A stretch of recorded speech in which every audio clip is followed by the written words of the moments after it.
All right, you don't realize your lack of self-control until someone sets a bowl of chips and salsa in front of you. So accurate. Here with a delicious salsa recipe and ready to cook up a storm is meteorologist Jacob Dickey. Yeah, I cannot put this salsa recipe down. It's my mother-in-law's, and she had it, we were in Michigan, she made it instead of that. And I think the whole afternoon I was just indulging on this because it's so good. Yeah, so good. So easy to do. Okay, so, and then you get the chips going. You're like, if you even knew how many tortillas you probably ate It's in like, that. what, they say 4 chips is 1 tortilla? Oh my gosh. I just think Don't tell me. They're small tortillas. So Yeah, I can baby have more, tortillas. right? Yes. Okay, what goes into mother-in-law's salsa? Yes, this is a black bean salsa recipe here. I've got a lot of my ingredients that are out. First off, we're going to use canned corn and canned beans. Wash them thoroughly. Get all the juice out of there so you've got it just left. And I'm going to make a half batch. The recipe you'll see is for a full.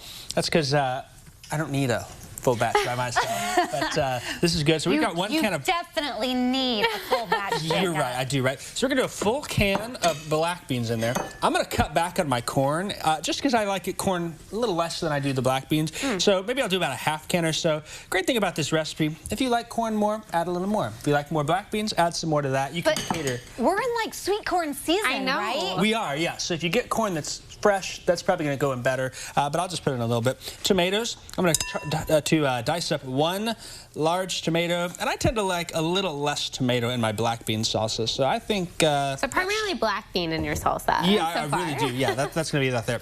All right, so I got a couple other things. We've got the corn, tomatoes, and we've got the black beans. We need avocados. Have you ever seen one of these contraptions here? No, but it looks like it could hurt someone.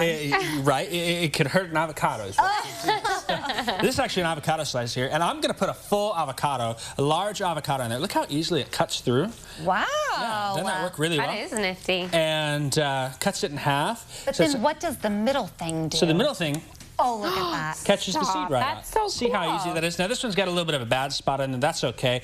The best part is the third one is I just stick it in there and I slice it on through. This thing's so ingenious, isn't it? Yeah. Wow. Okay. That's so easy. That's mind blown right there. I know. I found this and I was like, I think it was like $8 online. I'll share the link because I thought it was so easy to do. So we've got that. I found another contraption because I'm all about speed and getting things done.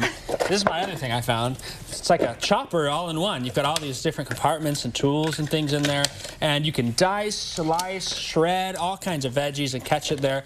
So do you cry when onions, are you a crier when you cut into an onion? Because I sure am. Wow, sometimes I can get going. It's like it's painful. I wear ski goggles if we're trying to avoid it. It doesn't work. Yeah, so I've got an onion, and I've kind of sliced it up just enough to put in there, and I'm going to throw this in there. And sometimes I like to think, you know, I put it there, and we're going to dice it. It dices really, I think, ooh, Heather makes me so upset.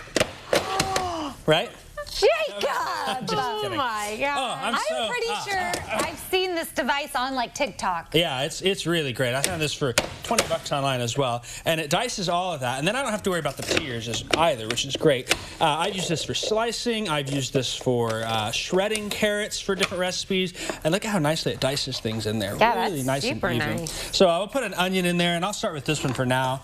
Add that on in. I can even run the avocado through that, and I'll do that here in a little bit. I want to talk about the rest of the ingredients. Yeah. So we've got our main things there. We got to do some cilantro, and we're going to go with about 1/4 cup, which is 4 tablespoons. Look how your fingers have turned purple from that onion. I know, the onion a little bit. Wow. We'll do that in there. I'm also going to add lime juice, and when you mix the lime juice with the avocado, that'll keep the avocado from browning. We're going for about 1/4 cup of that, or so a couple tablespoons in there. The more the merrier when it comes to that. You're fine. Totally. We're also going to add a little bit of olive oil and red wine vinegar, and then salt and pepper to that, and that's going to be the recipe.